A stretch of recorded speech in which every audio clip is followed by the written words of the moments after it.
这是我不答应。这个家为他付出的还不够多吗？这10多年来，但凡家里有半袋余粮，小姑子都要搜刮走，说啥是为了供他相公念书。为了他相公，我儿子连学都断了。结果呢，他相公果然中秀才了，却把他休了。咱们10多年的付出全都打了水漂，说好的回报全都没了，还搭上了轩儿的一生。你们让他留在家里，不就是用针扎我的心吗？清河村叶家长媳杜氏的哭腔回荡在低矮的茅草房里，叶老头、叶老太还有大房二房，所有人都沉默了。一墙之隔，叶彩萍正躺在床上，这回她已经醒了，嘶的一声碰了碰生痛的额头，然后崩溃了。她穿越了，而且还是一个刚刚被休回娘家的女人。叶彩萍29岁，虽然是个孤儿，却白手起家，成为年轻的女企业家。她明明已经实现了财富自由，完成了人生逆袭，却登上了头条。29岁年轻女企业家掉进下水道身亡，特喵的，这死的也太窝囊和丢脸了。现在这个身子也是29岁，却早早嫁作人妇。相公李志远是个读书人，为了供养李志远念书，不光花光了老李家的积蓄，原主还回来掏娘家的。但凡娘家有半袋余粮，原主都会闻着味儿回来，谁敢多说一句，他就理直气壮地兑回去。这粮食我也不是白拿的，等我家相公中了秀才，当上大官，还少得了爹娘和哥嫂你们的好处。什么大嫂你说钱要留着给轩儿念书，但我相公说轩儿就不是念书那块料，还是尽早歇了那个心思，省得浪费钱财和时间。大嫂你瞪我干啥？我不过是实话实说而已。轩儿要念那就念，我一个当姑姑的哪能管娘家侄子念书的事儿？但轩儿还小，家里的钱还是先紧着我家相公。我家相公可是童生，明年一定中，等他中了秀才，自然会拉拔轩儿，再10倍100倍的孝敬爹娘和哥哥们。原主虽是女儿，但却自小受宠，只要能给的，父母和2个哥哥都会满足她。女婿念书，他们自然要支持，但家里的孙子叶轩也想念。在大儿媳杜氏的坚持和吵闹下，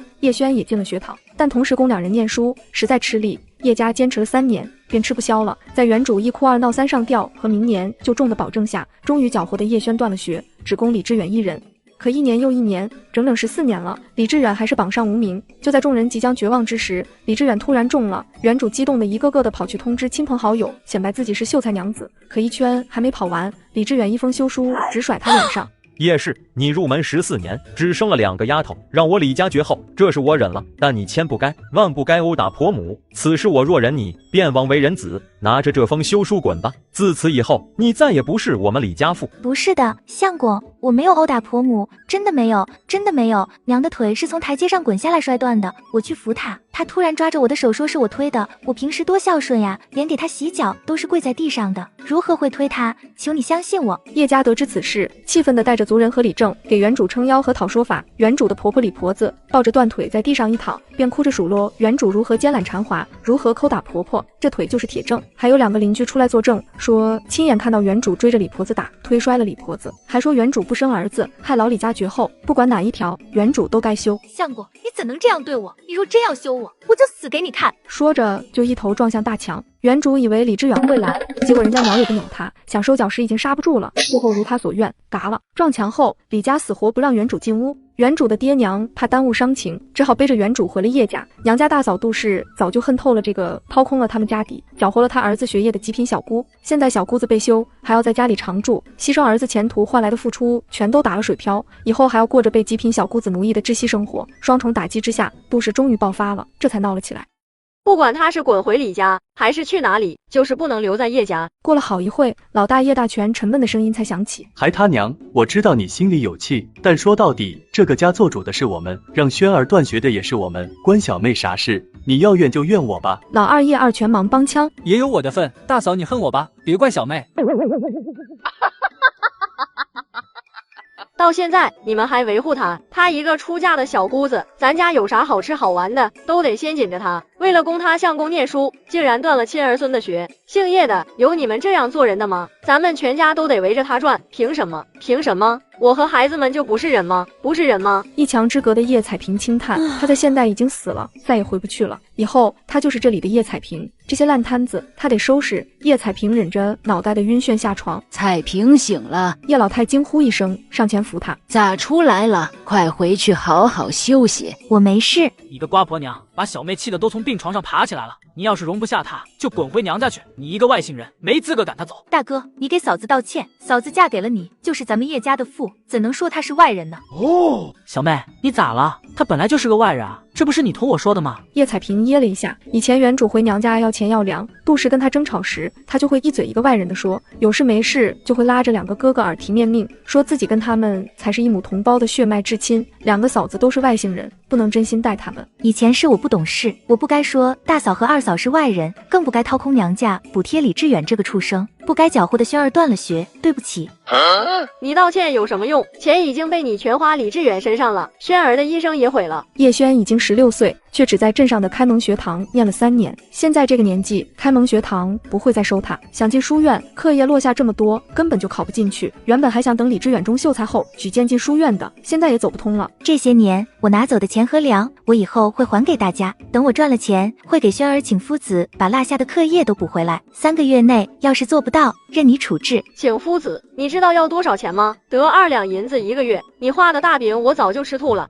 都别吵了，说到底，这14年来是我这个当家人的错，委屈你们了。刚刚彩萍说了3个月，3个月内我会给彩萍重新找一个婆家，让她嫁出去。要是3个月内嫁不出去呢？要是嫁不出去，就由我给她找婆家，到时不管是啥人，我给她找，她就得嫁。到时一定将她嫁得远远的，让这群腐女魔和腐媚魔够都够不着，或者干脆把她嫁回娘家，让叶大全一窝服个够。可以，他刚刚就是这意思，3个月赚不到钱，就任凭杜氏处置。但我要换个条件，若3个月内我给你30两，咱们以前的恩怨就一笔勾销，你就无权干涉我的婚嫁。叶老头等人全都听呆了，这都啥跟啥？全家忙活一整年，都攒不下5两，3个月30两，简直是痴人说梦。杜氏怕叶彩萍反悔，急道：我不管你是赚30两还是嫁人，咱们就这样说定了。爹，这是他自己答应的，3个月内他若嫁不出去，婚事就由我定夺。杜氏直接把叶彩萍改的条件忽略了，在他看来，3个月30两是不可能的，叶彩萍只能走叶老头给他婚配这一途。叶大全等人早就听懵了，过了好一会儿，叶大全才从震惊回过神来。你个瓜婆娘，小妹的婚事啥时候轮到你？你闭嘴！小妹，行了，既然他们已经说定了，就这样吧。3个月内我会让彩萍嫁出去，若办不到，就由老大媳妇安排。咱们就说到这吧，天都黑了，老二媳妇快去做饭吧。等等，招娣和来娣还在李家呢，我得接回来，她们是我的女儿，得跟我过。两个丫头虽然是叶彩萍的亲闺女，但叶彩萍却不喜欢二人，成天的抱怨他们不是带把的，害她抬不起头，害得李志远断了香火。叶彩萍脑海里涌上了那些不堪的记忆，尴尬道：分开了，我才知道有多想他们。到底是你的亲闺女，但那是李家的丫头，能带走，所以得抢呀。大全，你去找李正，就说咱们明儿个再去李家村一趟。好了，都散了吧，该干嘛干嘛。轩儿，是我对不起你。我不怨阿爷，只怨自己没读书的命。要是3个月内我赚到了钱，一定会给你请夫子的。小姑先管好自己吧，下回千万别再嫁读书人了，咱们养不起。哼，这种等我将来咋样咋样，还少得你们的好处。这种话听得人耳朵都痛了。别怪你嫂子，我不怪她，只愿她别怪我才好。我有些累，先回去休息了。叶彩萍额头的伤口有些痛，这是让原主致死的伤。她依着记忆往床头的五斗柜摸了摸，拿出一盒金疮药。发现药效奇差的金疮药1盒3文钱，客官是否售卖？一个机械的声音在脑海中响起，叶彩萍惊得差点跳了起来。接着，她眼前出现一块淡蓝色的面板，这熟悉的平台，叶彩萍呆住了。这是她公司开发的交易平台，专注农产品和各种传统手工艺品，这竟然跟着她过来了。唯一改变的是，单位由元变成了文，而且还能随意买卖。叶彩萍一激动，就想试试它的功能，点了识字的选项。接着，他手中的金疮药消失了，他手里多了3个铜板，真的可以如此，他在这里生活的底气就更足了。不过，叶彩萍看着手里的3文钱，他好像亏本了。在原主的记忆中，金疮药可是贵东西，1小盒就要200文钱。叶彩萍不断地滑动屏幕，接着心便定了下来。推荐页面上，大米3文1斤，可乐3文钱1瓶。显然，商城里面的物价是按现代算的，1文钱等于1元的意思。刚刚他卖掉的金疮药在这里是贵东西，但放在现代，因为药效差，自然卖不起价，的确只值3文钱。叶彩萍想把金疮药买回来，却发现涨价了，竟然要卖5文钱。无语了片刻，直接花3文钱买了1瓶碘伏，给自己上了药，正不知把东西藏到哪里好。发现有物品要储存，客官是否把物品存放在储物空间里？这是系统赠送的初始空间，0.1立方，花费10两银子可扩充到1立方，100两扩充到5立方。叶彩萍不觉得贵，毕竟这可是保命手段，贵的有理。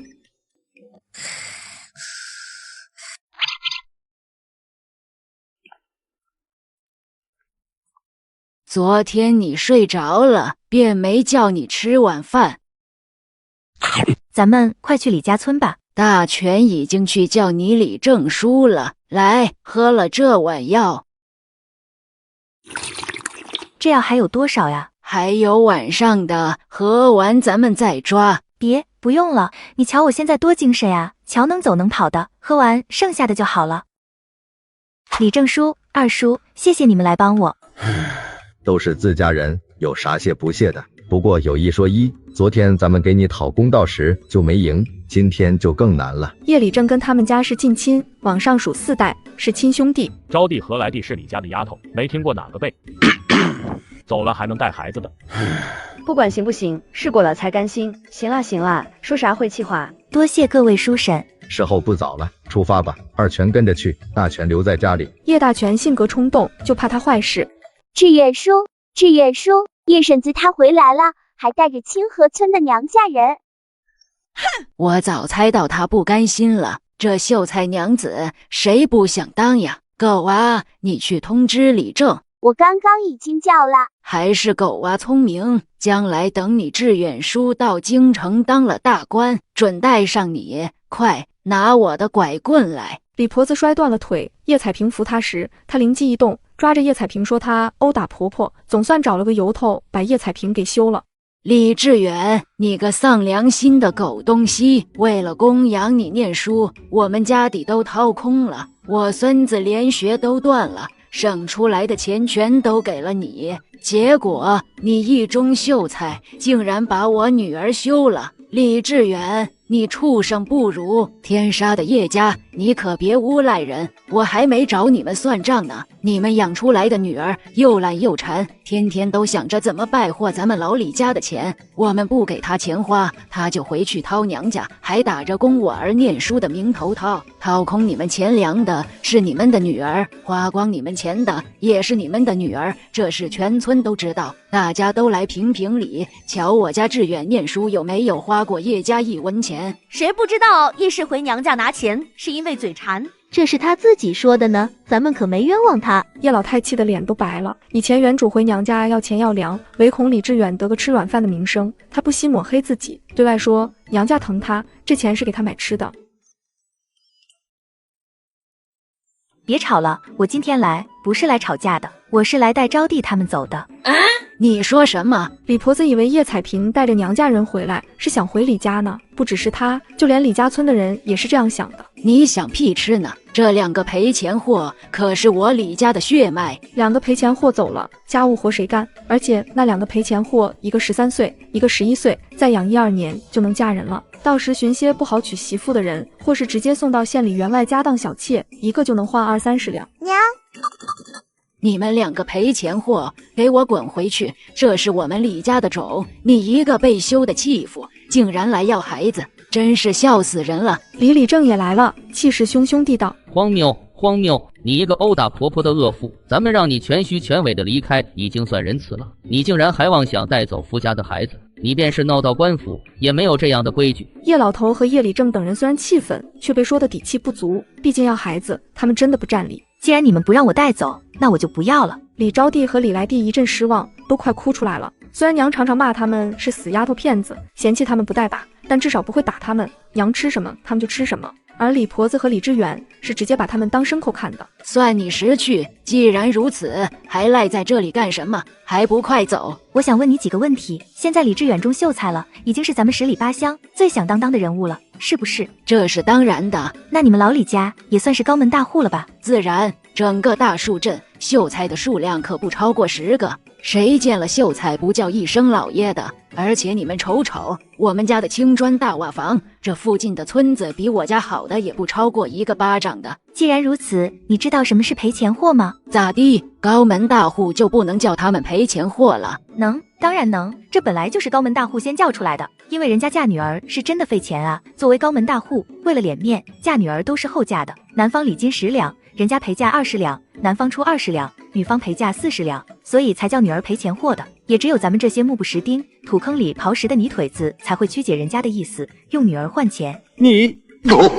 不是吧，不是吧，咱们十里八乡最出息的秀才老爷，难道想卖女儿换钱？这是想把女儿高价卖给娶不上媳妇的瘸子、官夫，还是送到富户家当小妾？秀才老爷卖女求荣，还真是品德高洁啊！李志远最是好脸面的，受不得一丁点羞辱。荒谬，荒谬！我一介读书人，如何会卖女求荣？有你这句就行了，给你点个赞，大家都来瞧瞧，咱们的秀才老爷高风亮节，真不愧是要当大官的人。还有，老李家现在是高门大户了，女儿可是真真正正的赔钱货。彩礼10两，人家就赔价20两；彩礼50两，就赔价100两。否则哪算得上高门大户？叶老头等看着叶彩萍那一番操作，早就惊呆了，竟然还能这样！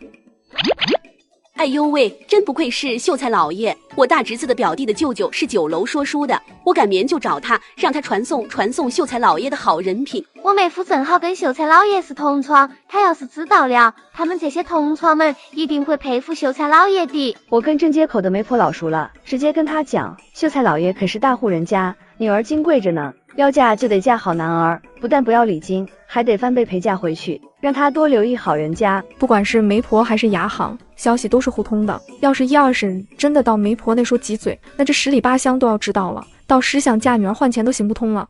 李婆子差点气死了。你们胡咧咧些什么？你问问村里的人，哪家嫁女儿赔钱的？咱们这些3餐不济的贫苦人家，没办法才这样的。但秀才老爷不是高门大户吗？难道秀才就这么不值钱？哎，原来考上秀才也没什么了不起，跟咱们这些泥腿子一样，是要卖女赚钱的呀！刁妇，你再胡咧我就撕了你的嘴！秀才老爷当然了不起，跟你们这些泥腿子不同，是高门大户，对吗？高门大户都是后嫁女儿，没有卖女求荣的。你个恶妇！行，很好，很好，你们传，尽管传，等风头过了，直接把2个赔钱货卖到县里。现在起，我就天天盯着2个女儿，希望她们早日嫁个好人家。相信高洁的秀才老爷一定不会让人失望的。要是哪天他们突然失踪了，那一定是哪个贪钱不要脸的拍花子拐了，到时我一定报官。烦死了！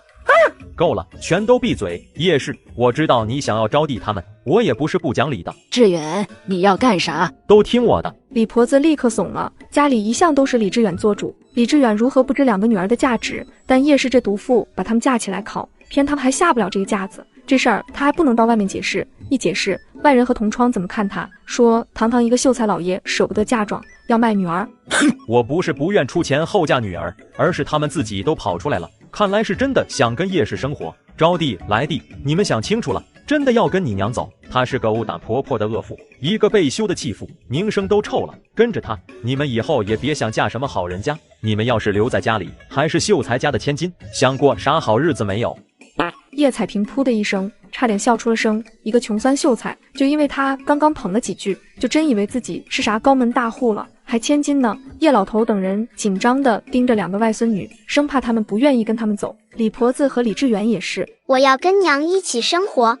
我也是。好得很，这是你们自己选的。叶彩萍连忙把2个女儿拉到身后，把他们的户籍本拿出来，还有写断亲书吧。李志远转身进屋，不一会便拿了户籍和断亲书出来。叶彩萍接过户籍和断亲书，松了口气，终于尘埃落定了。不长眼的孽障，出了这个家门，你们再也不是秀才家的千金了。请问你家有几斤金子？是能让他们一天多喝半碗糙米粥，还是少干些农活？土坑里刨食的穷酸秀才还千金呢。周围的人一听，全都笑出了声。李家村的人笑了一下，又忍住了。他们可是李志远这边的人，怎能长他人志气？混账！李志远这会也反应过来了，他虽是秀才老爷，但还有很长的路要走，说是千金的确过了。我李志远在这里重申一遍，李招娣和李来娣再也不是我李志远的女儿，以后你们休想打着秀才女儿的身份嫁人。放100万个心吧，谁愿意跟狗屎沾边的？你刁妇粗俗，哼！李志远一副自持清高，不与粗野之人争辩的模样，狠狠一拂袖，转身往屋里走。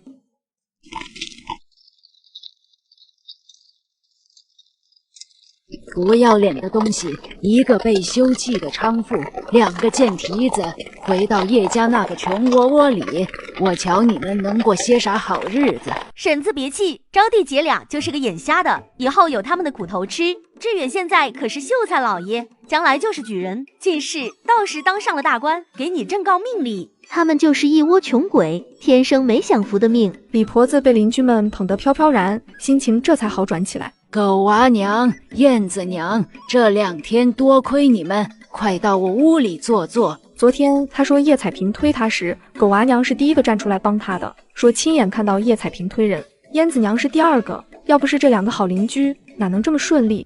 我越想越不甘心，哪能他们想修就修，咋样也得补偿个10两8两的。叶彩萍没做声，原主以前的坏名声和愚蠢，把他们架在一个绝对劣势的境地，再加上李婆子是真的断了腿，还有所谓的邻居作证，被羞是铁板上的事。能要回2个丫头，我已经很满足了。有些事过去就过去了。彩萍说的对，二全你就别添乱了。招娣姐俩到了咱们叶家就得改姓了，我给他们起了个新名字，彩萍你听听好不好？爹你说。老大家的闺女叫金花，老二家的叫银花，我想了一整晚，招娣呢以后就叫翠花，来娣叫如花，咋样？哎呦喂，大伯咋这么会起名呢？好名好名。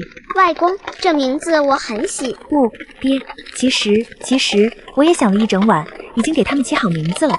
那个叶彩萍本来想等2个丫头要回来后再慢慢想，哪料他爹这么猴急。我想着希望他们以后前程似锦，每天都充满欢乐，所以给他们起名叫锦儿和花儿。对，招娣以后叫叶锦儿，来娣叫叶花。锦儿和欢儿，妹妹这名字起的就是好。我觉得比老头子起得好。行吧，的确比我起得好，以后就叫叶景和叶花了，是咱们老叶家的丫头。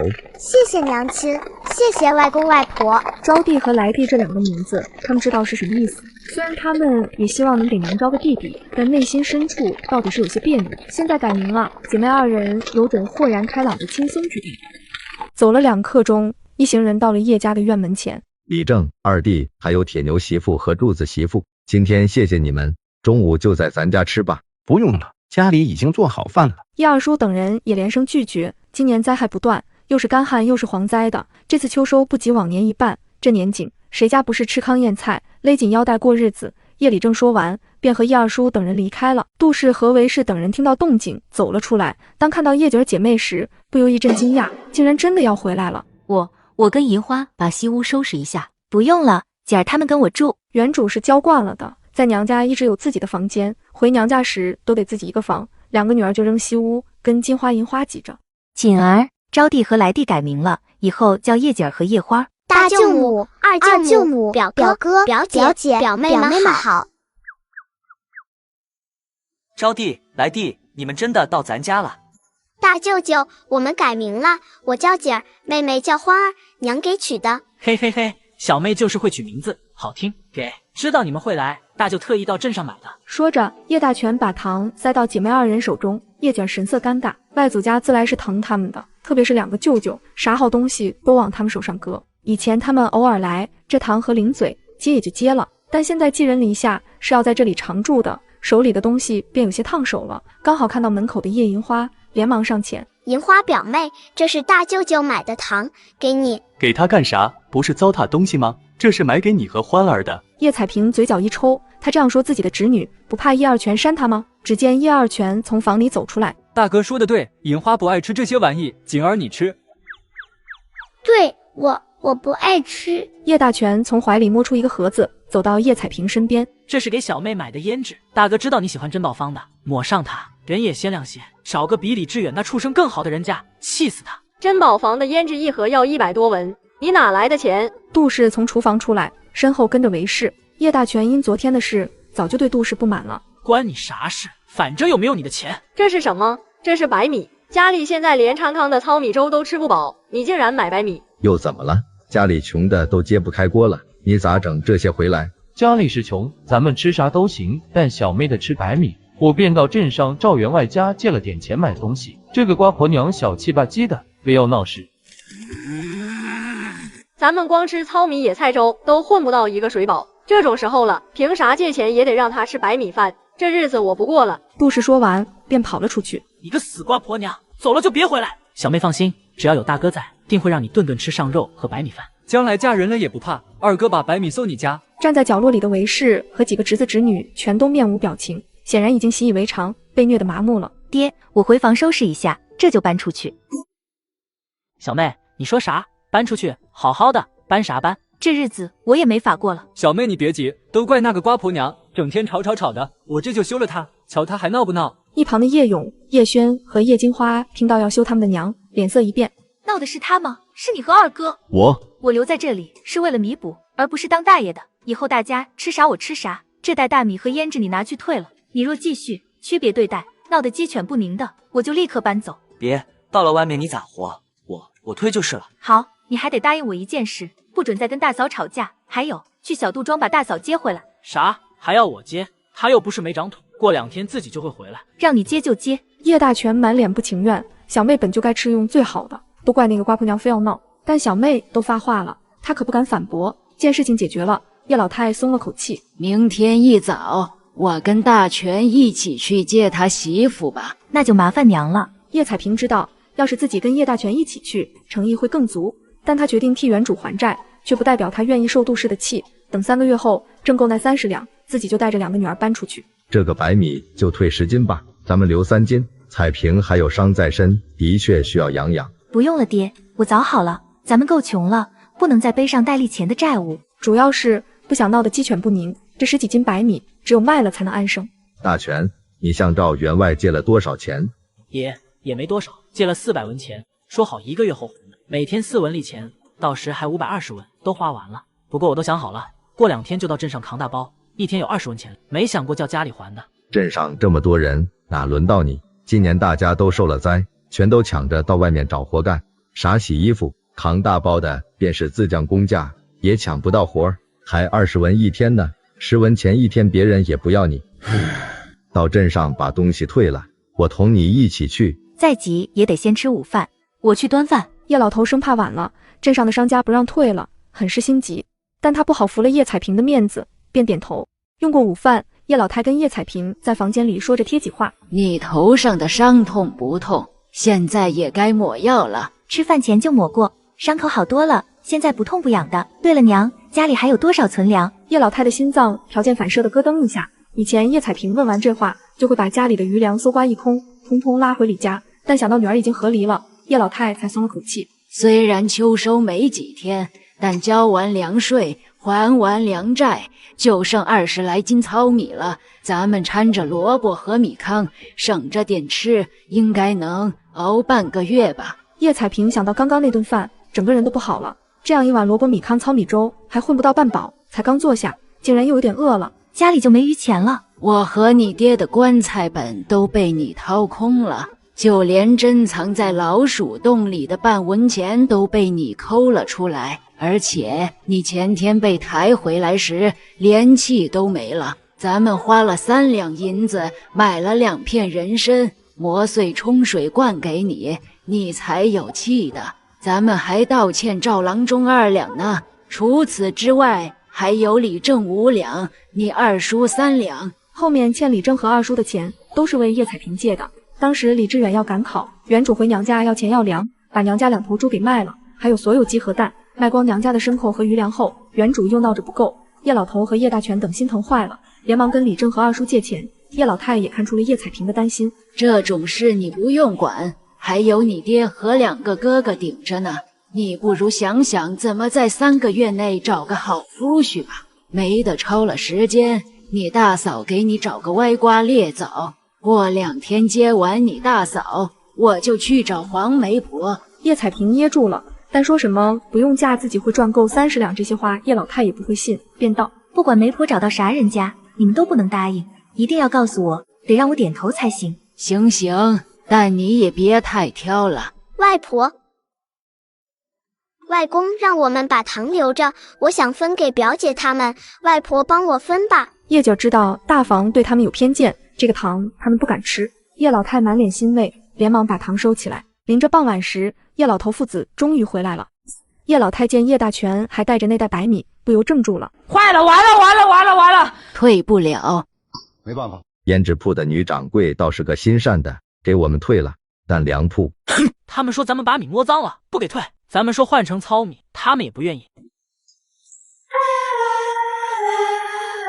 叶老太和韦氏等人想到家里只有10来天的余粮，都要哭了。这样就还不上钱了，1个月后要多还120文呢。今天是8月21，还有半个月就重阳了，到时家家户户都会用点白米饭敬祖宗。咱们降1文钱，家家户户的问，便是再穷，相信大家都会买1-2两白米的。还是小妹聪明。过节东西不是要涨价了，咱们还得降1文钱，咱们不如等半个月，米价升了，还能涨几文钱再卖。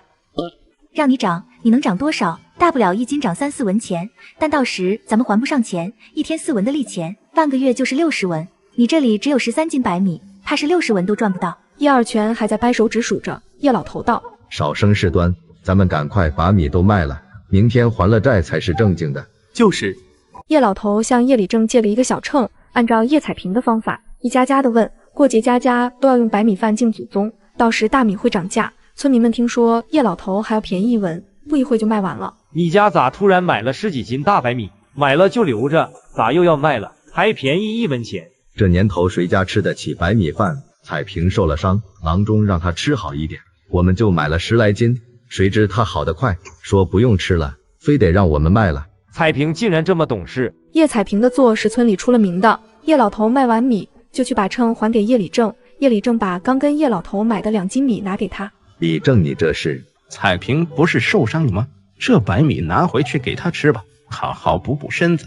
不用了，家里欠你已经够多了，而且今儿这出也是因为白米闹的。说着，叶老头便把来龙去脉讲了出来。这大全，女人的身体可不能亏损，这白米你拿回去，就怕又会闹。这样吧，我每天早上都要熬1碗白米粥给福宝养胃，我顺便多熬1碗，你让彩萍每天辰时左右来吃。这咱家欠你们的钱还没还。行了，自家兄弟计较这么多干啥？你们都是勤苦人，总能还上的。叶老头满脸羞愧，但想到女儿还受着伤，便点头。麻烦你们了。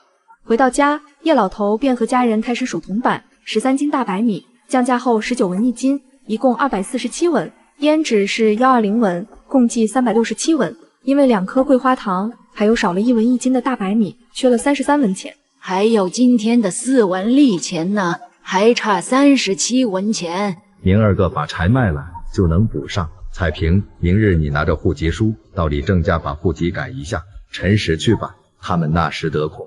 好。吃过饭，叶老太便笑眯眯地拿出桂花糖，她用小刀把那2颗拇指大的分成了8份为止大小。哎呦喂，这是景儿和欢儿的糖呢，都拿来分了，真大方。咱们家的孩子都苦，我们这些老头就不吃了。永儿、轩儿、鹏儿、金花、银花，你们吃。叶勇已经19岁，他摆了摆手，我不爱吃，你们吃吧，趁着月光好，我先把柴劈了。这本来是爹借钱买的糖，却只给了叶景儿姐妹，现在又假惺惺的拿出来分，拿着我们叶家的钱出来装大方，还真是大脸。我也不吃，先回屋了。死丫头，你啥态度？叶大全恼了，正要发火。大哥别吵，不爱吃就不吃，想逼孩子干什么？行了，听你小妹的。叶大全虽有不甘，但小妹和老爹都发话了，只能偃旗息鼓。好甜！二房的叶鹏拿了1颗放进嘴里。银花你也吃，表妹你们也尝尝。叶鹏拿着糖，拉着叶银花走到姐妹俩的房间，给叶鹏把那颗糖放在桌上，爽朗地说道：行了，大妹妹，过去的都过去了，小姑都改了，你就别生气了。大姐别生气，他榨干咱家的钱，害我大哥19岁还娶不上媳妇，害我二哥断了学，还把我娘气回了娘家。你们宽容，你们大度，只因他没祸害到你们二房而已。是，我们都是坏人，行了吧？哼，站着说话不腰疼，凭啥让我原谅这个原谅那个的？小狗拿耗子多管闲事啊！你们不必讨好谁，大房对我们有偏见就偏见吧，你们只要做好自己的本分，不惹事，不挑事，那就行了。以前欠叶家的，我会还清。可咱们要住在这里，外公说等娘嫁了，我们还留在这里。3个月后，娘不会再嫁，但我会带你们搬出去。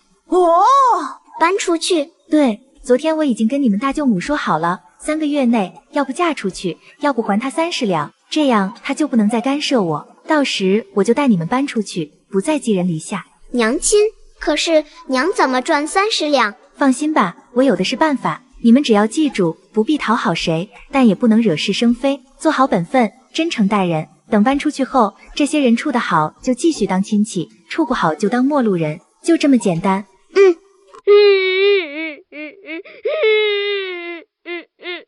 黑狗娘，赵郎中，这是咋了？刘黑狗饿得慌，偷吃了毒根，中了毒，我这就去瞧他。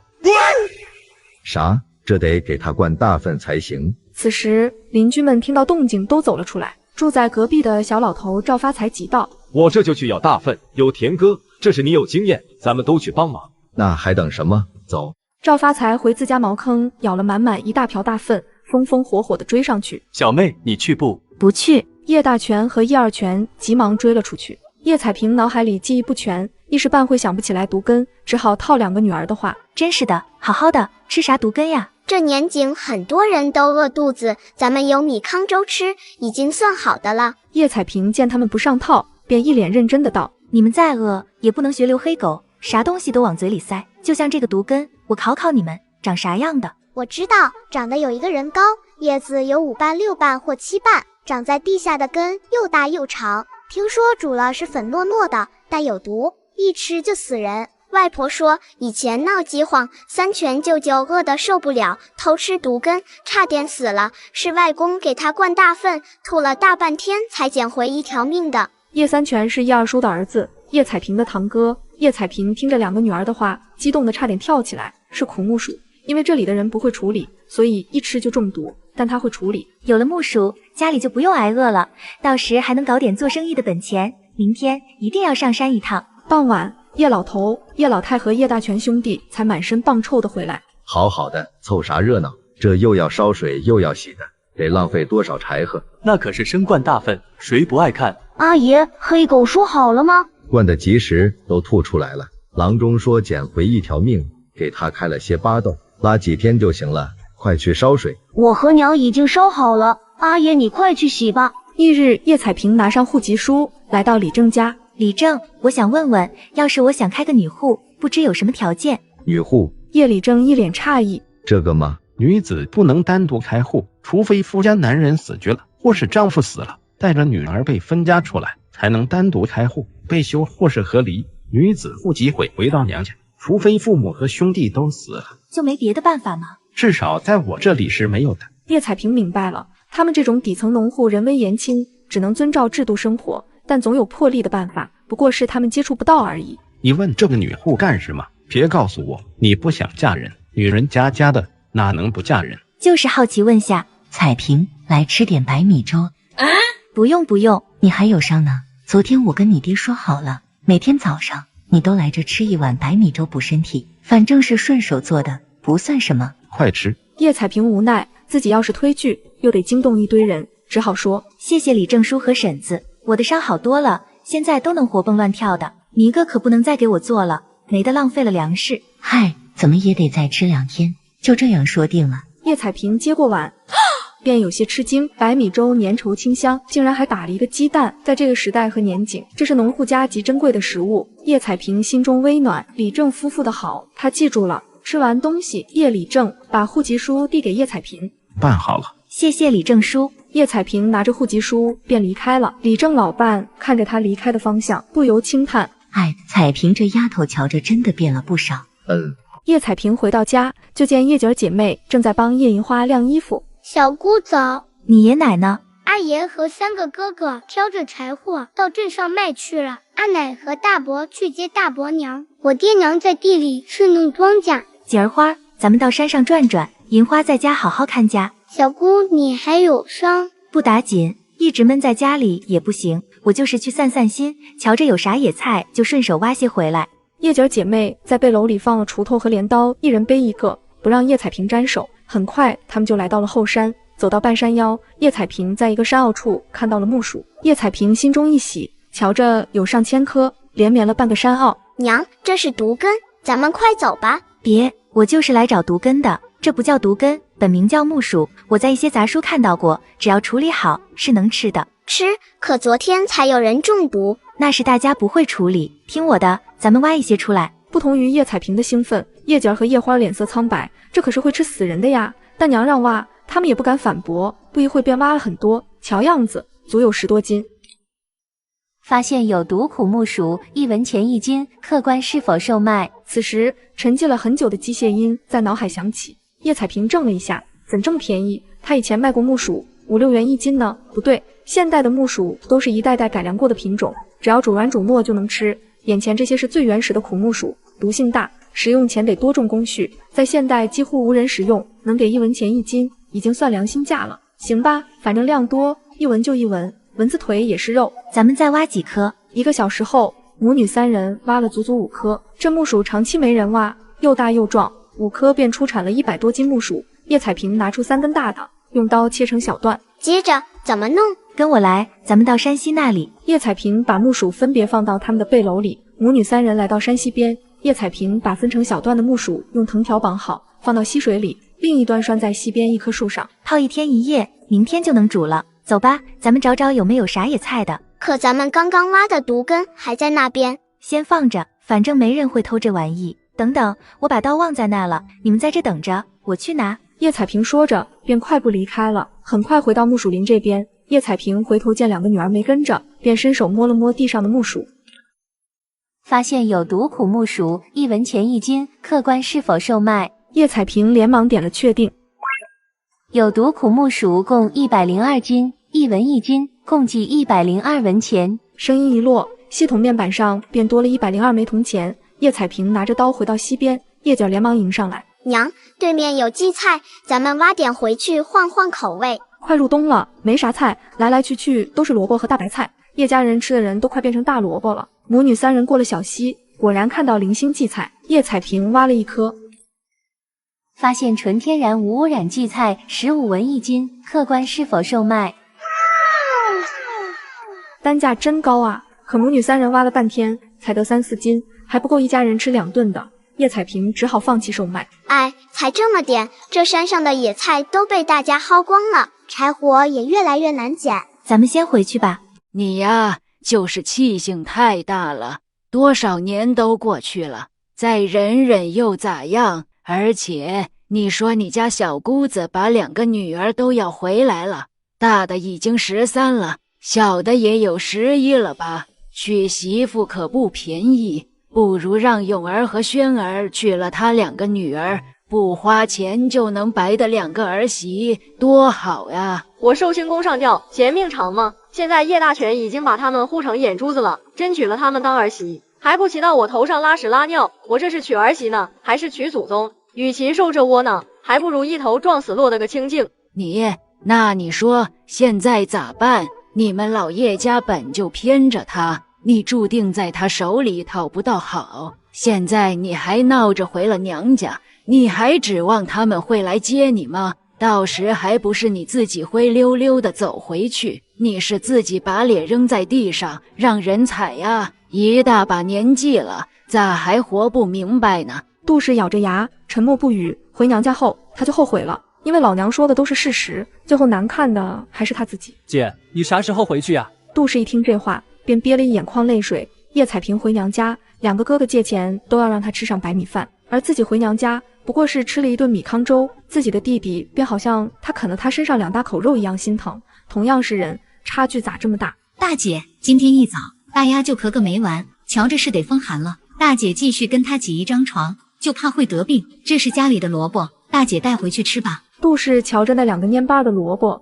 气不打一处来，又见弟弟不作声，委屈排山倒海的袭来。咋的？拿着2个破萝卜，唯恐我多吃半碗粥，赶着午饭前就想把我打发走。杜石，当年要不是我那6两彩礼钱，你娶得上媳妇，现在我不过是住了1晚而已，就赶我走，你有没有良心？你胡咧咧些啥？我什么时候赶你走了？大姐可别往我们身上泼脏水，都说了是大丫病了，要是给你过了病气，谁都不好受。行了，都闭嘴，不过是多张嘴吃饭而已，还能让你们掉几斤肉？弟媳一噎，场面话也不说了，直接拉下脸。娘，我也是为大姐好，今天回是回，过几天回也是回，隔几天回去，不是更难看？大姐，到时叶家会用什么眼神看你？说你咋这么没自知之明，还指望他们来接你？亲家母，你们都在呀？哎呦喂，亲家母和女婿咋来了？昨天大全两口子拌了几句嘴，把儿媳给气回娘家了，这不过来接他吗？老大家的，你气也消得差不多了，家里的活计可离不开你，快随我回家吧。小女婿和你婆婆都亲自来了，回去吧，回去吧。杜氏虽然还在生气，但婆家亲自来接，递来这么长一条台阶，便抿了抿唇。那我先回去了。出了小杜庄，叶老太才板着脸。老大家的，这事虽然是大权不对在先，但你气性也太大了。我知道这是你冲着的是彩萍，但我要告诉你，这回要不是彩萍逼着大全和我都不会来接你。彩萍因为那次打击已经改了，到时他若3个月找不到人家，再给他1个月时间，行了吧？左右不过是几个月，便是再多矛盾，你就忍一忍吧。只要他不挑事，我也不会冲着他。但这回他再嫁后，房间不能再留了，得把他的屋子腾出来给永儿娶媳妇，锦儿姐妹跟金花银花住。叶勇已经19了，穷就算了，要是连个单独房间都没有，怎么说媳妇？行。叶大全拧着眉，很是心疼妹妹要腾房间，但也知道长子要娶媳妇，总不能婚后还继续跟2个兄弟挤吧。中午，母女3人回到家。爹，你们回来了，柴都卖完了。叶老头点头，这一趟不仅卖了柴，还把叶大全借的债还清了，一共20捆柴，是叶勇兄弟攒了半个月的量，一捆才2文钱，得了40文钱，填了还债的37文，就剩3文钱了。你背的是什么？挖了几斤荠菜，够咱们吃2顿了。厨房里的韦氏和叶银花听到不用再吃萝卜粥了，心里一喜。这年景，山上能吃的几乎都被村民薅光了，能挖到几斤野菜换口味，算是运气不错。又过了2刻钟，叶大全和杜氏3人回来了。杜氏收敛了很多，也没跟叶彩萍母女过多接触和交流。一大早，叶彩萍带着2个女儿继续上山，还悄悄把家里闲置的陶锅带着去了。母女3人来到昨天泡木薯的山溪旁。姐儿，你生火，花儿，你去打水。3人立马行动起来。煮好后，叶彩萍把木薯放在地上，叶姐儿姐妹闻着木薯的清香，直吸溜口水。可一想到上次刘黑狗中毒被灌粪催吐的惨状，他们就不由自主地打了个寒战。叶彩萍想起空间会自动检测商品，每次检测还会详细描述产品。她盯着眼前的熟木薯，系统却没反应，于是调出面板，只见上面有个手动检测的按钮，连忙按了一下。检测到可食用熟木薯，本系统不收购熟食，请客官展示其他商品。可食用即是无毒，这功能太好用了，简直是测毒神器。以后遇到可疑食物，只需手动检测一下，就知有没有毒了。娘，叶姐试探性的唤了一声，他们看不到系统面板，见叶彩萍一声不吭的，一会忧愁，一会笑，可把姐妹俩吓着了。没事，吃吧。我先吃，要是死，也是我第一个死。好吃，比萝卜米糠粥好吃多了，一点也不拉嗓子。别怕，不会有毒的。反正姐姐都吃了，若真有毒，大不了母女3死1块。3人乐滋滋的开吃，木薯可是淀粉之王，一人吃了3大块，便吃撑了，还剩下3大块，叶彩萍便不让他们吃了。直到中午，姐妹2人才彻底的松了口气。一般吃了毒根，若中毒的话，1个半时辰左右就会毒发。现在已经过去了2个时辰，他们还好好的，证明娘的处理方法是对的。这满山毒根，瞧着有上千颗，咱们再也不用饿肚子了。咱们回去后立刻告诉外公他们。慢着，直接说的话，他们不会相信，也不会尝试。我有个更好的办法，回到家你们按我说的去做。叶彩萍说着，便跟2个女儿说了自己的计划。叶姐儿姐妹双眼一亮，连忙答应。母女3人背着背篓往回走。怪重的，我帮你背下山吧。叶彩萍脚步一顿，这声音，只见一对少年男女在割猪草。这少年郎正是他的大侄子叶勇。谢谢，你已经帮我割了这么多株草，不能再麻烦你了，你还要背柴呢。咱们换着背吧，下山后再换回来。叶勇背起满株草的大背篓，他自己的背篓里没多少柴，自然没有株草的重。少女见他已经背了起来，只能神色腼腆的点头，背起他那半篓子柴，二人一前一后的离开了。娘，大表哥跟那个姑娘，这事咱们就当没看见，可别往外说。母女三人回到家，刚好赶上饭点。娘，今天我不饿，您和爹多吃点。我和妹妹不饿，就不吃了。哪能不饿？快坐下吃饭。叶老太给母女三人盛了满满一大碗。这荠菜还是你们挖回来的，多吃点。可叶彩萍只喝了一口，便停下来了。叶姐姐妹很努力的吃，但最后只吃了半碗。众人这才看明白了，叶彩萍母女是真的不饿。他们一定是在山上吃了野果之类的，找到好东西都不拿回家，竟然背着我们吃独食。一定是你们认床没睡好，才没胃口的。放到厨房里，晚上热热再吃。好。才好没几天，又固态复萌了。快吃，这可是好东西，比米糠粥好吃多了。小姑母女在偷吃，家里余粮本来就不够，小姑找到吃的居然不拿出来，还母女三人躲在房里吃独食。叶金花忍无可忍，便快步往北屋走去。表姐，这个木薯好好吃，你要不要来点？这是毒根，你们吃的是毒根。这个叫木薯，只要处理得当，去除毒素就能吃。你要不要来点？你们这是疯了！表姐，真的可以吃的。吃你竟然让我吃这玩意！我是疯了才吃毒根！天啊！叶金花猛地冲了出去，一路跑到田头。阿爷，小姑和表妹偷偷吃毒根了，我才不管你们死活，但你们吃了毒根得看大夫，又得花钱了。啥？你说啥？我刚看到小姑和表妹在吃毒根，阿爷，你快回去给他们灌大粪，把毒根吐出来。叶老头从惊怔中回过神来，拔腿就往家里赶。彩萍，爹，你怎么回来了？你们刚刚是不是吃了毒根？啥？好好的，我怎会吃毒根？前儿个刘黑狗才中毒，我又不是傻子，怎会吃那玩意？小妹，你喝一口。咦，臭哦！好臭，快拿开！臭就对了，只有臭、恶心才能吐个干净，快干一口。吐啥吐？我没吃毒根。啥？不可能，我亲眼看见他们吃的毒根，他们说那是木薯，还叫我一起吃呢。阿爷，爹，你们一定要相信我呀！中午吃饭的时候他们就吃不下，肯定是在山上吃了毒根。金花呀，毒根一般都是1个半时辰左右就会毒发。你说我们午饭前在山上吃了，那现在咱们怎么没毒发？不，你们不一定在山上吃了，但刚刚我是亲眼见你们吃了的。反正爹，你快灌他大粪吧，准没错的。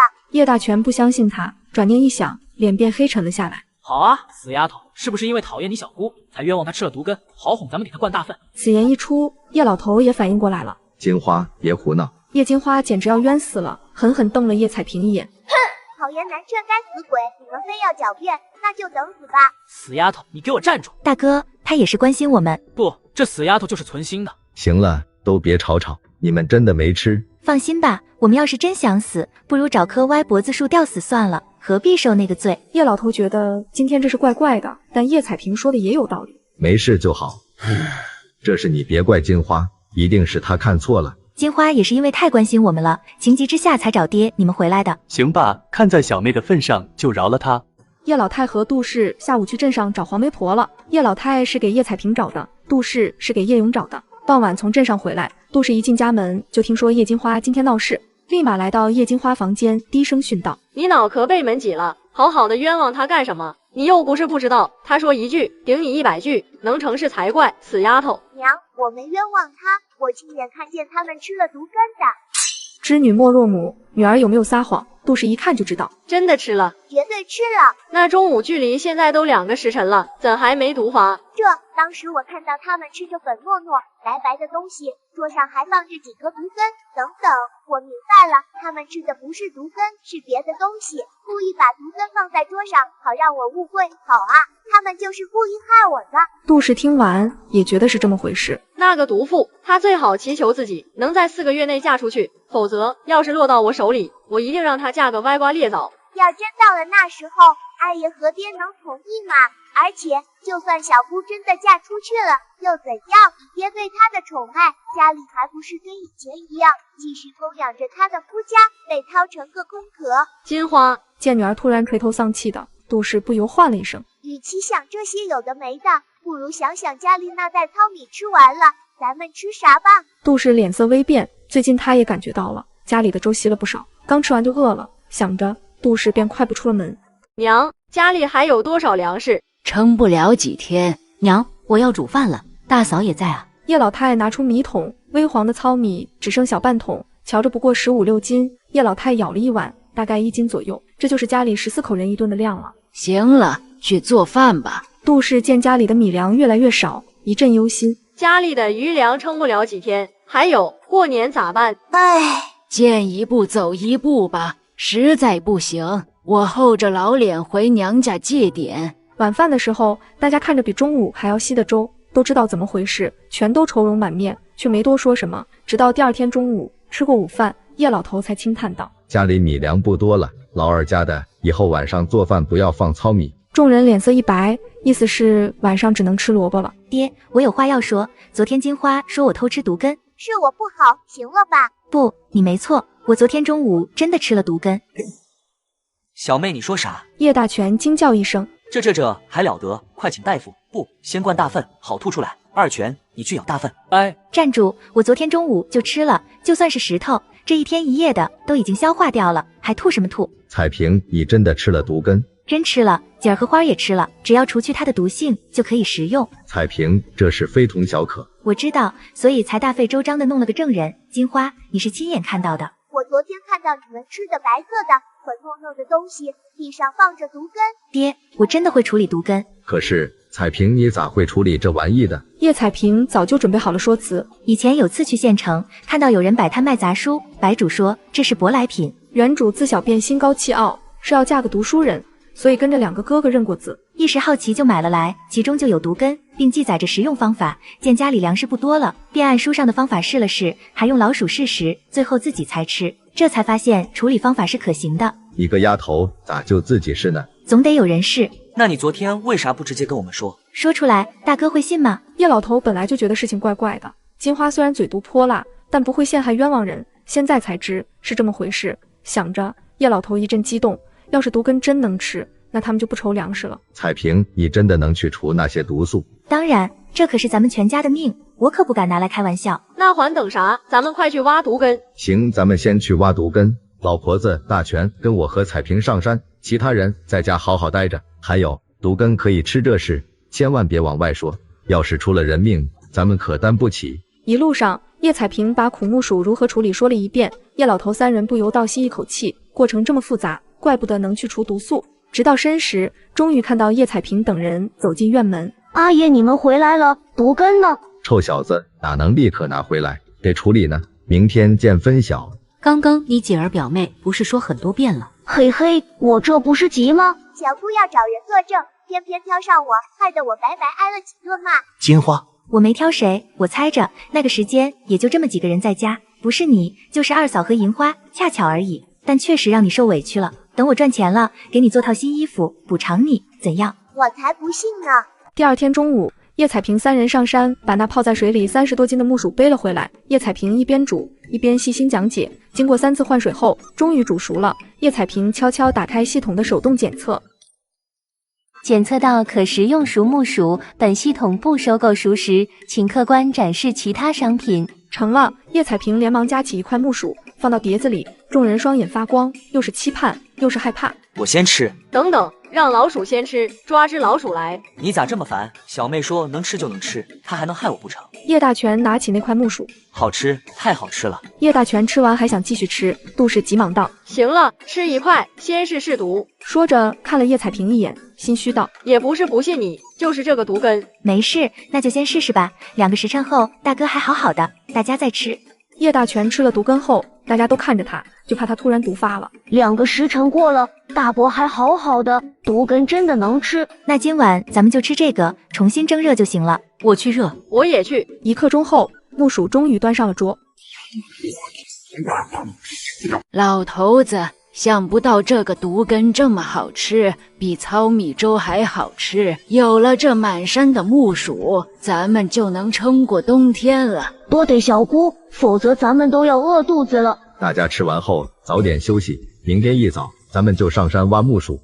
第二天一早，众人背上背篓去山上挖木薯。一路上，不少村民看到老叶家这么大阵仗，有些吃惊。大全，你们这是去哪呀？到山上找找，看能不能挖到点吃的。山上能吃的草都快被人薅秃了，这么多箩筐，也就山上的毒根够你们装的。哈哈，对，就是装毒根的。叶喜牛摸不着头脑，只当他是开玩笑的。到了下午，一家人挑着满满当当的木薯走在路上。哎呦喂，这是啥？这好像是毒根！天啊，他们挑着的是毒根！有田鼠，你们为啥挖这么多毒根？叶老头等人快步离开，没有回答他们。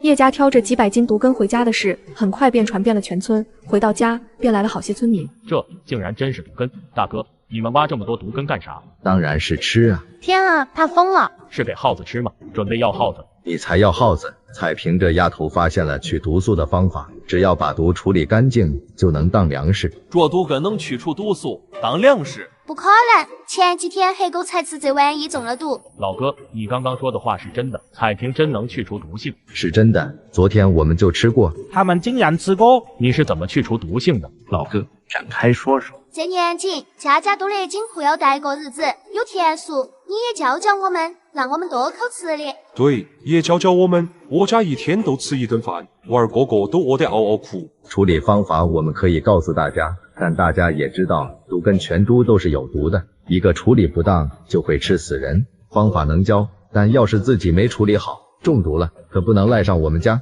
这不是说有处理方法吗？咋还能吃死？没听到人家说处理不好吗？鱼还有刺呢，一个吃不好还能死人呢。老哥，咱们进无聊，都回去，别围在这里。等我问清楚，就会告诉大家。你正别这样，人家都说要教咱们了，凭啥不让我们听？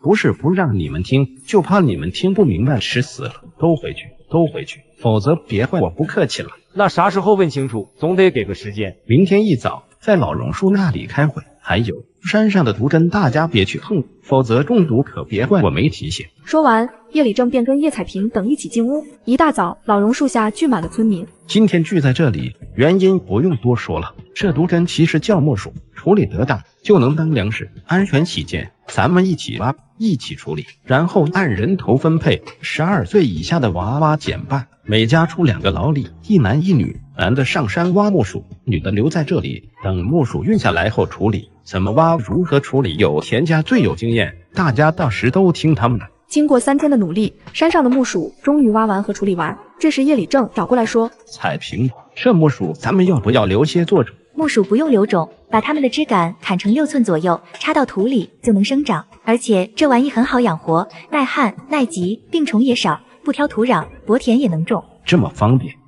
咱们这里气候温暖，现在就能种下。种的时候每棵间隔1.5尺左右，10个月后就能收获。好，我这就去告诉大家。家里的粮食危机终于解除了，现在终于可以做自己的事了。下一步搞钱。叶彩萍背上背篓，准备上山。这里是叶有田家吗？是。那你一定是叶有田的妖女了。你娘和大嫂在家吗？在屋里那鞋底。好，谢谢。瞧这打扮是个媒婆，叶彩萍也不上山了，跟了过去。我刚刚到前面王家村给人定亲，想到你们是这附近的，便过来看看。刚刚出门的是不是你家妖女？对，亲事可有眉目了。西街的张屠户要娶婿贤，彩礼给10两。黄媒婆，听说你口碑好，从不乱点鸳鸯谱，你咋能把我女儿推进火坑？张屠户凶名在外，可是打死了2个媳妇的。我口碑好，是因为从不藏着掖着。你家闺女也是名声在外，被李秀才休了。都说她又馋又懒，爱败货钱财，还殴打婆婆。正所谓啥锅配啥盖，说不定2个火坑一碰上，反而越烧越旺，越过越好呢。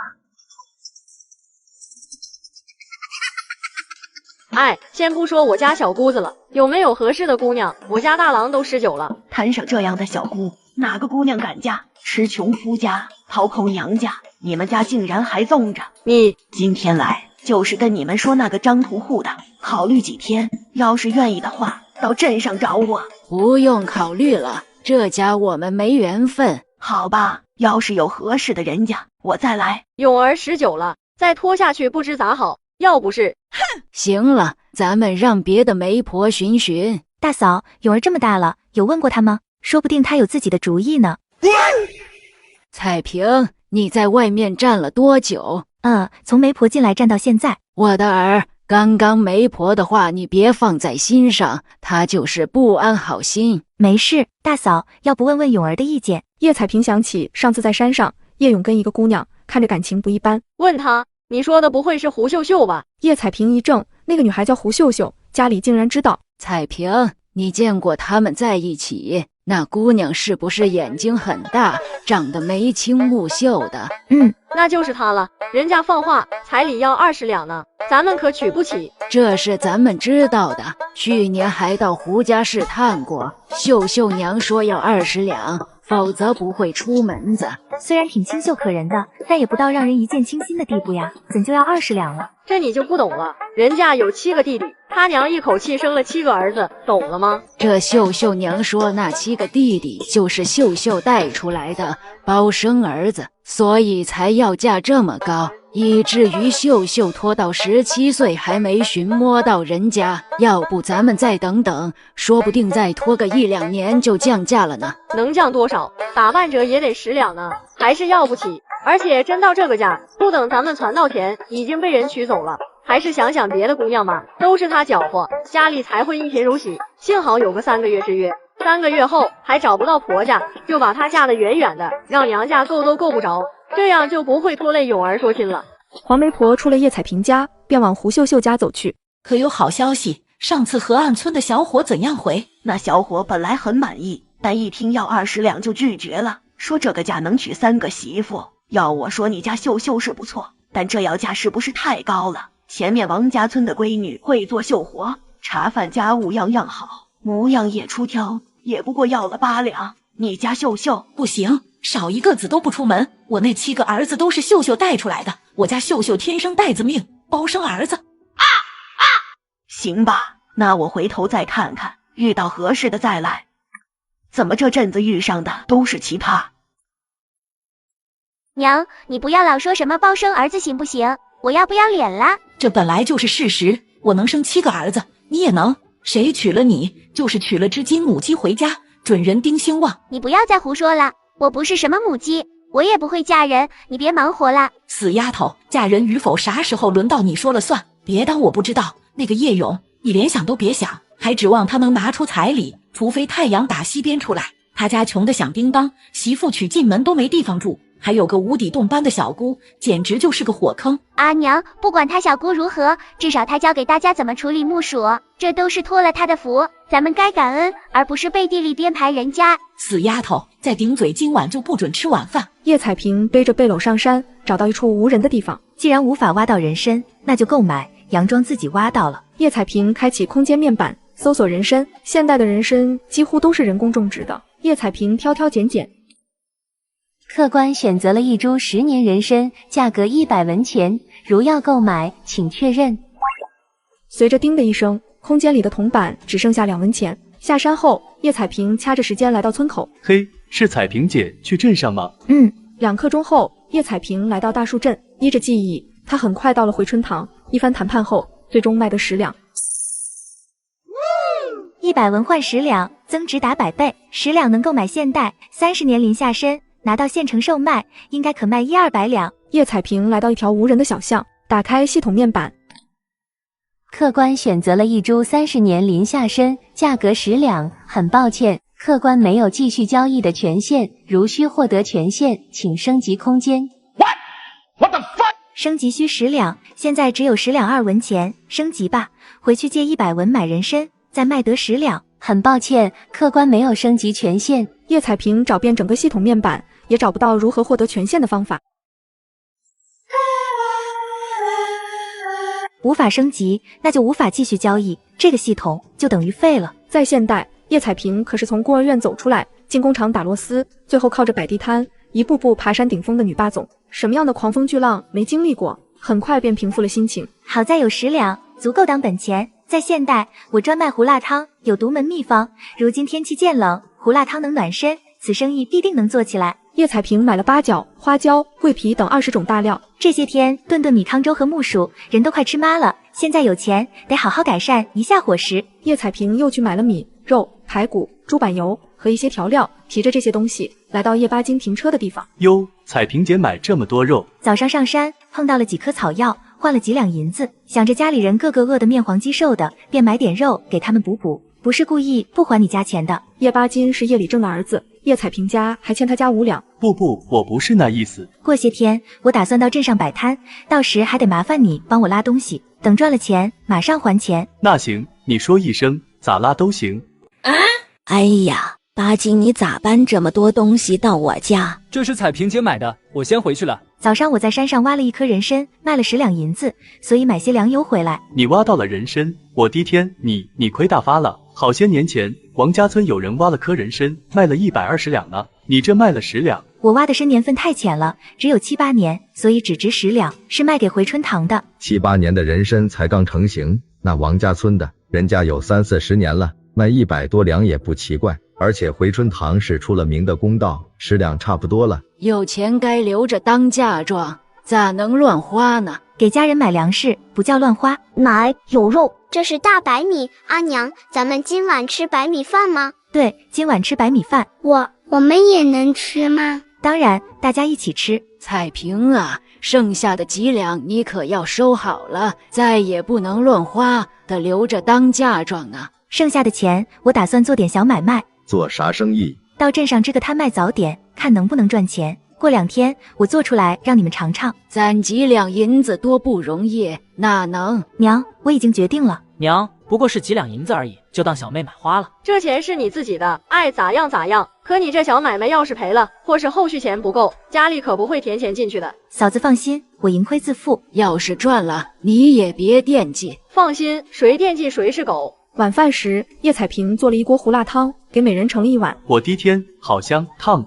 这么猴急干啥？把舌头都烫熟了，我瞧你还怎么吃？熟了也要吃，这是啥味？咋这么香？以前从没吃过这种味，香的舌头都快掉了。娘，这是啥子？咱们明天就卖这个吗？对，这叫胡辣汤。吃饱喝足后，叶彩萍在外面转了一圈回来。娘，李正爷爷来了，他找你。李正叔找我。听巴金说，明天你们就要出门摆摊了。对，刚刚煮的胡辣汤吃光了，要不然也给李正叔送1碗。你有心了，木薯去毒素的方法已经传了出去，我想再过2天，别的村子的李正或村长就会找过来。你说咱们要不要好好的教一教他们？叶礼正来找叶彩萍，是因为这方法是他分享出来的，不管咋样都得先征得他的同意。李正叔，这可是关于粮食的大事，木薯不止咱们牛头山有，整个大树镇甚至是南方地区都有。要是大家都知道了，就多一种粮食。李正叔该把木薯如何使用这事告知县令。对，我咋就想不起来呢？我明天就去县城。彩萍，你才是这事的大功臣，放心，我会好好说的，一定不会让你吃亏。彩萍，明天你跟谁去摆摊？跟姐儿和花儿。我也去吧。行。第2天早上天还没亮，叶彩萍、姐儿、花儿和叶老太做了2桶胡辣汤，坐上叶巴金的车来到镇上。叶彩萍选好位置，便开始摆摊。对了，彩萍，咱们的胡辣汤卖多少钱好？我昨晚算过，这些大料价格较高，而且咱们的东西新奇，小碗5文钱，大碗8文钱吧。挺贵的。很快天彻底亮了起来，街上的行人渐渐增多，叶老太和叶彩萍开始叫唤：胡辣汤，胡辣汤咧！又香又滑的胡辣汤，比云吞还好吃，比肉粥还香的胡辣汤。啥是胡辣汤？没听过，怎么买的？小碗的5文，大碗的8文。这么贵，5文钱我都能吃1碗云吞了。啊，好香！不就5文钱吗？就当吃1碗云吞了。这是啥味？我的天，我从没尝过这种味，太特别了。5文钱，这太值了。我也要1碗。我也要1碗。老板，带来1碗，这次要大碗的。我也是。我也是。不一会，胡辣汤就卖的只剩2碗。大哥大姐，你们也尝尝，我买8个肉包子。好咧。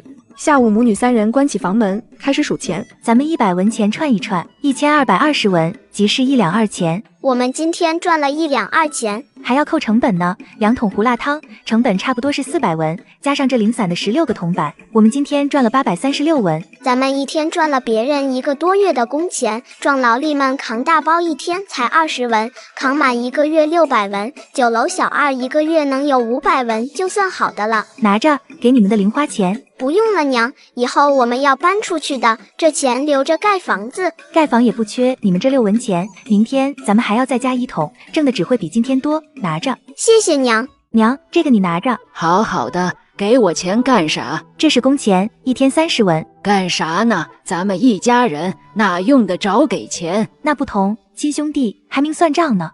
这钱你是该收的，否则我可不敢再叫你帮忙了。行吧，那我就收了。可这30文太多了，我就干了1个上午，收10文就行了。娘，你就拿着，这是女儿孝敬你的。大嫂，你说小妹挣了多少钱？一出手就是30文。去，挣多少关我鬼事，她能分些给我花吗？算她还有点良心，还知道给娘工钱。今天给30文，那明天呢？要是天天有30文，那1个月差不多有1两了。我的天，那可是1两耶！再传1年半载，有儿娶媳妇不就有指望了吗？今天娘一定累坏了，我给她按按。叶景和叶花背上背篓往门外走去。去哪？我们去山上挖些野菜回来。我也去。叶彩萍母女上了山，这时天空下起了大雨。娘，你看那个是不是人参？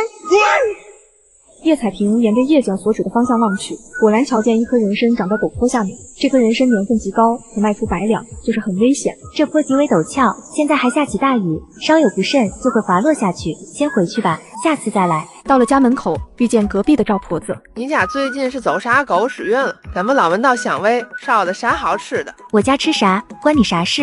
嘿，你还笑？我告诉你，你相公今天要娶新媳妇了。我没相公，那只是前夫，他娶不娶媳妇关我啥事？人家新娶的是李家村最富有的人家，张富户家的闺女你认得吗？人家有60、70亩的肥田，很大的青砖大瓦房，家里还有2个丫鬟侍候呢，气派的很。叶彩萍无语死了，好像那是她家一样，正要走开，突然叶彩萍想到了什么。张富户的女儿是不是叫张水娘？哟呵，你还挺清楚的。这个张水娘是不是嫁过人？还有1双儿女，长子叫李子墨，女儿叫李娇娇。啥李子墨？人家叫孙子墨。哦，不对，现在的确叫李子墨和李娇娇。成亲后不得改姓吗？李秀才休了你后，立刻就娶了个更好的。那张水娘可是富贵人家的小姐，不是你能比的。叶彩萍不再搭理他，朝家走去。叶彩萍回到房间，才明白自己并非简单的穿越，而是置身于状元家的小娇娇又美又飒这部小说里。女主李娇娇饱经沧桑后得以重生并逆袭，原主带着女儿招娣与女主争抢人参时坠坡丧命。不对劲，原主是不会对李志远另娶新欢而毫无反应的。书中那个叶氏并非原主，而是我自己。原来这一切都是既定的剧情，自己的出现竟是为了给女主送命和提供空间。对了，玉牌。叶彩萍连忙拿出玉牌。原主出生时，叶老太夫妇带她算命起名，算命先生送她这个玉牌，玉质很差，刻着无尽2字，因为不值钱，这些年才没被原主卖掉。叶彩萍打开面板，随意点击了一个商品。客官选择了1斤草莓，价格20文。很抱歉，客官没有继续交易的权限，如需获得权限，请升级空间。当然没有权限啊，我只是个客官，李娇娇才是宿主。书中所写，李娇娇捡到这个玉牌，她手上的血侵入玉牌，从而获得了这个系统。难道血就是获取系统的关键契机？叶彩萍拿出小刀，划破掌心，随后握住玉牌。客官正在激活系统，1%、5%，激活完毕。恭喜宿主，你已成为山原无尽系统的主人，获得继续升级的权限。书中写过，空间激活后将无法易主，并且与宿主同生共死。娇娇，你怎么了？没就是不知怎的，胸口有些闷。李娇娇的心突然一抽，仿佛有什么重要的东西剥离了出去，但不到1秒，这种感觉又恢复了正常，就好像那只是她的错觉。这有些奇怪的感受，却让她莫名的有些慌张。你别紧张，李叔一定会对我们好的。李子墨以为她担心到继父家后的生活。我才不紧张，李叔对我们有多好，我比你清楚。前生娘亲被渣奶折磨死后，李叔伤心欲绝，也丢了半条命。后来我被卖进青楼，李叔为救我，被青楼的人活活打死。今生我定要守护所有爱我的人，守护娘亲，守护哥哥，守护李叔。这个女人发现自己处在一个小说的世界里，悲催的是，她是一张都活不了的炮灰。叶简儿走进房间，娘，雨停了，山上的人参。不要再说人参了。叶彩萍不知怎么解释，想了想便说，我想山那边很快会有事发生的。啊！哎呦喂，山上出现一条大蟒，老大了，有1丈多长的，谁跟我去抓蛇？我去。蛇在哪？陡坡那边。我们早就发现了人参，却一直没能去挖，非得等到明天才能去挖。这肯定是有诸多原因在阻碍。按照书里所写，明天就是我和姐儿的死节。早上卖胡辣汤的木桶和碗还没洗呢，咱们到河边去洗。叶彩萍和叶简儿刚到河边，便见叶勇在水里拖了一个人。秀秀，你咋了？我没事，多亏了你，谢谢。快，先回家。这是咋了？哎呦，是彩萍，我跟你说哈，刚才我和铁牛家的还有秀秀一块儿洗衣服呢。秀秀有件衣服飘走了，她想去捡，结果不小心落水了。你家勇儿就把人给捞上来了。你家大侄子和秀秀的美事怕是要成了。这一落水一捞，就有了肌肤之亲。叶彩萍和叶简儿也没心思洗桶了，赶忙跟着叶勇一起回家去。你说啥？这嘿，你家勇儿跟秀秀的亲事不就成了吗？勇儿他娘在家吗？秀秀娘来了。在家，请进。秀秀娘，屋里坐吧。彩萍，你去端些茶水上来。不用了，我今儿个过来是想感谢叶勇救了我们家秀秀。哎，勇儿还在换衣服，我这就去叫他。不用了，嫂子，跟你们谢也是一样的。除了道谢，我还希望大家跟我保证，今天河边发生的事，谁也不准说出去。当然，这是大家心里有数就行了，否则到时成亲也不光彩。成亲？怎么？你家有20两？秀秀娘，您什么意思？20两，我们家确实拿不出来，但别家姑娘该有的一样都不会少，绝对不会让秀秀受半分委屈。不行，我家秀秀可是包生儿子的金母鸡，没20两，我家秀秀坚决不嫁人。我家勇儿救了秀秀，还有了肌肤之亲，被这么多人看到，你家秀秀还怎么嫁人？我们这是对她负责。负责？我看你们就是想占便宜，没有20两的穷鬼还想娶我家秀秀，咋的？难道你们就是想靠着毁姑娘的名声来逼婚？这不就是耍无赖，欺负我们孤儿寡母吗？婶子，你别吵了，我们没20两，也不会娶秀秀，行了吧？好，这是你说的，今天河边的事，谁也不准说出去。放心，我死也不会说。还有你们，你这样的亲家，我还不稀罕呢，绝不会说。口说无凭，你们全都给我发誓，谁把这事说出去，就天打雷劈，浑身长满脓疮而死。就不发，你能拿我怎样？我不但不发誓，还要到外面见人就宣扬，说胡秀秀今天落水了，是被叶勇救起的。你敢？我为啥不敢？我倒是要问问你，我们是欠你钱了吗？得被你逼着发毒誓，还是说你打算拿100-200两给我们充当封口费？放屁！我凭啥给你们封口费？那我们又凭啥为你封口？是叶勇自己答应，大权媳妇也同意了的。他们是他们，我们是我们。那你想咋样？道歉。对，道歉。叶勇，你就这样看着婶子被他们欺负吗？亏你还说对我家秀秀有心呢。婶子，为了秀秀，我心甘情愿受着，但我娘、我爷奶、小姑以及2位婶子，他们没有为我承受委屈的义务。我的态度已然表明，即便死，我也绝对不会把今日之事吐露出去。然而小姑他们，我实在管不着。你不道歉也无所谓，反正我没啥好的地方，就是话多嘴碎，碰到谁都能唠叨好几句。彩萍还有几位嫂子，今日这事是我太过担心所致，毕竟这关乎秀秀一辈子的大事，所以才急躁了些，说错了话，还请你们多多原谅。再者，秀秀这事，求你们千万不要说出去。既然你家没结亲的心，这事就算了。我们家虽然穷，但也不会干那种缺德事的。还不走？这秘密能不能守住，就看你的诚心了。多拜点神吧，祈求我们不会说漏嘴。秀秀娘气恼不已，却也没有办法，转身落荒而逃。女孩为嫁给心爱的男孩，竟不惜在他家附近河边落水，好在被男孩救起。本以为能借此创造机会，奈何他娘没20两彩礼，坚决不嫁。死丫头，是不是你做的妖？以前天天在柳树边洗，偏偏今天跑到叶家附近河边，还好巧不巧的落水被他捞上来。哪天不落水，偏偏叫你去镇上相亲才落水。昨天黄媒婆过来给胡秀秀介绍了个镇上的木匠，每月有1-2两银子，5代单传的他家。听说秀秀包生儿子就很满意，定在3天后见面。哪想昨天刚约，今天就出了这事。这头亲事要是定不下来，以后我可不会再给你挑了。不管啥人家，谁给20两就嫁谁，听到没有？秀秀啊，娘也是为你好，以你的条件能嫁更好的。叶永家太穷了，给不了你好生活，也帮不了你几个弟弟，你好好想想吧，娘不会害你的。罢了，就娘这样的丈母娘，真让叶勇摊上了，也是一件祸事吧。今天这事就当是我最后的挣扎了。第二天早上，叶彩萍早起来到厨房，叶老太更早，已经在切菜。一番忙碌，装好3大桶胡辣汤后，叶彩萍才叫醒2个女儿。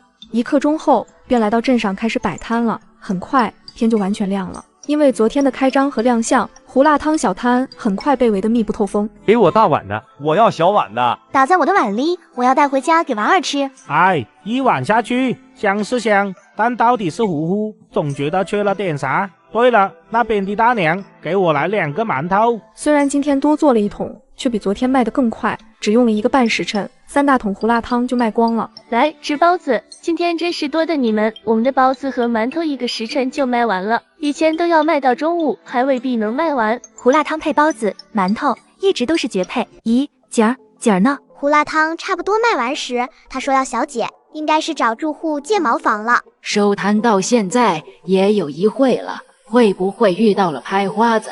姐儿对那颗人参一直心心念念的，今天可是女主李娇娇发现人参的日子。咋了？是我家锦儿不见了。快，咱们都去找找。胖姐，麻烦你带他们找，我得回村一趟。回村？娘，姐儿有一半可能是偷偷跑回村了，原因后面再跟你解释。我得去找她，你和胖姐也在镇上找找。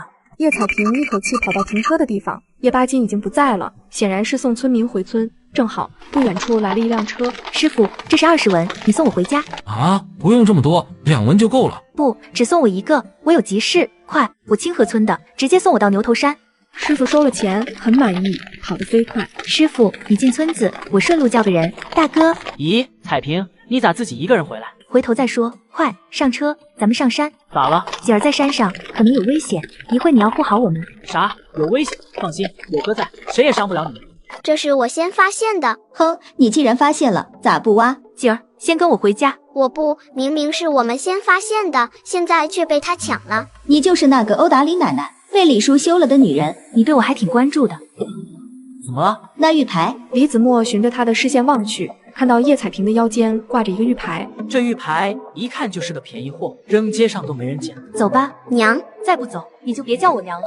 爱去哪里就去哪里。这是啥情况？小妹上山前说有危险，我得把小妹和外甥女带下山。走，先回家。娘，对不起，我是觉得你对这颗人参好像不太在意，所以才偷跑回来的。果然被别人截胡了。要是咱们今早不去卖胡辣汤，不是娘不上心，而是太担心了。前些天我做了一个梦，梦到咱们在山上发现人参，跟人争抢之时滚下山坡摔死了。我觉得与人参相比，我们的命更重要。娘，我懂了。李娇娇回到家后便有些精神恍惚，满脑子都是叶彩萍戴的那块玉牌。娇娇这几天怎么没精打采的？哥，还记得夜市的那块玉吗？你说的不会是那块刻着无尽的玉牌吧？那是街边算命的神棍给他的，那玉质跟石头差不多，不值钱。No。爹，我喜欢那块玉。李娇娇急切的道，她总觉得自己一生的前途与那块玉息息相关，要是没有那块玉，她这一辈子都会被困。这种奇怪的感觉折磨着她，她想要得到它。我去把那块玉买下来。想买就买，哥支持你。谢谢哥。哪用得着买？说一声，他自己就会送过来。狗啊！秀才叔找我，你去清河村找叶氏，让他把常戴的玉送过来。玉，志远叔为啥要问他要玉？多话，是你娇娇姐觉得好看，行了吧？呀，是娇娇姐想要，早说嘛，我这就去。臭小子，以前总是秀才叔前秀才叔后，娇娇来了便变成了娇娇姐，连我都不认了。夜市住在哪里？这里很多夜市，你找哪个？找被李秀才休了的那个。我长这么大没见过这么嚣张的人。哎，今天你就见到了。往前走，看到一棵大榕树右拐，第3间屋子就是了。夜市，你给我出来！哪来的狗杂种在这里大呼小叫的？你不是李志远那畜生的邻居吗？来这里干啥？我是来找夜市的。没教养的狗崽子，夜市是你教的吗？你来做什么？你以为我想来？是秀才叔找你。找我干啥？秀才叔让你把常戴的玉送过去。什么玩意？李狗娃回到李家，便把金河村的事说了出来。不可能，那个夜市还是我去一趟吧，花个100-200文，总能买过来的。不用。哼，好你个夜市，竟然还想让我亲自去见他。可是，娇娇你放心，冷他几天，他就急了，到时会巴巴的送过来，求我收下。凌晨4点，叶彩萍和叶老太在厨房里忙碌。就做2桶吧，昨天有个摊位在卖胡辣汤，今天估计又会多出几个摊位。少1桶又怕不够卖，不够卖就当休息喽。胡辣汤做好后，4人再次来到镇上摆摊，果然今天又多出了好几家。哎呀，完了！彩萍怎么办？咱们的生意被抢了大半。没事，小场面而已。在现代众多老字号的竞争中，我的胡辣汤都能脱颖而出，更何况这里。呸！啥玩意，一点也不好吃，浪费我钱。没多久，2桶胡辣汤就卖完了，4人开始收拾东西。老板，你们家的胡辣汤真好吃。谢谢。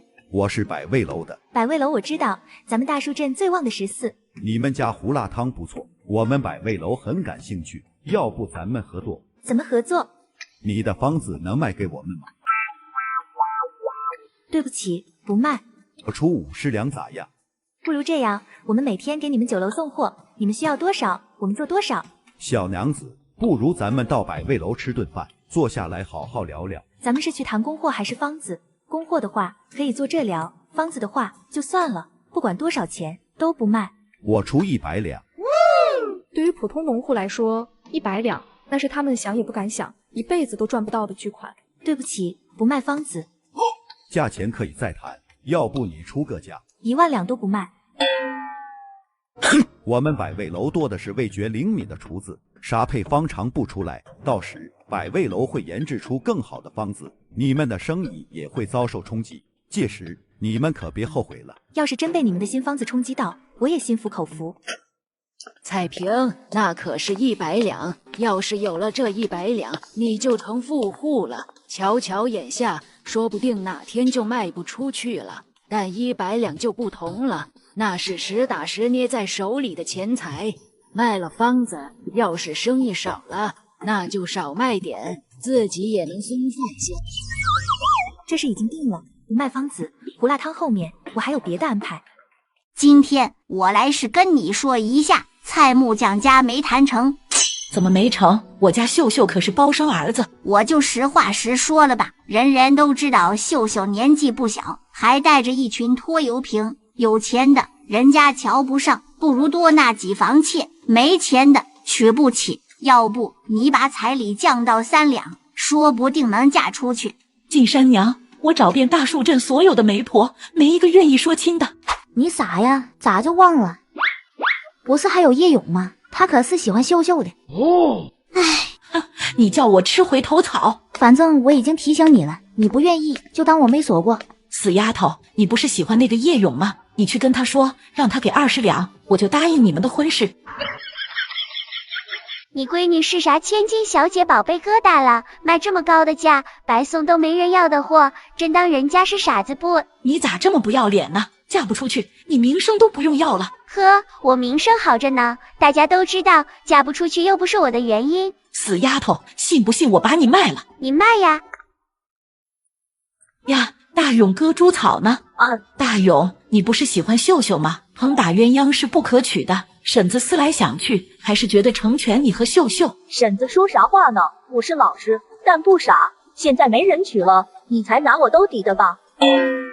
大勇呀，你就帮帮秀秀吧。我可帮不了，婶子，谁叫你没事生这么多儿子？娶了她，不得多了几个拖油瓶。幸好当时你没答应，现在想起，真是出了一身冷汗。谢谢婶子，你当日得寸进尺，否则我现在都成冤大头了。你咋这样说话？你不是喜欢秀秀吗？以前是喜欢，但现在好像又没那么喜欢了，觉得娶了不值。秀秀娘一直把叶勇当成最后的底牌，原以为只要自己同意，她就会欢欢喜喜的把秀秀娶进门。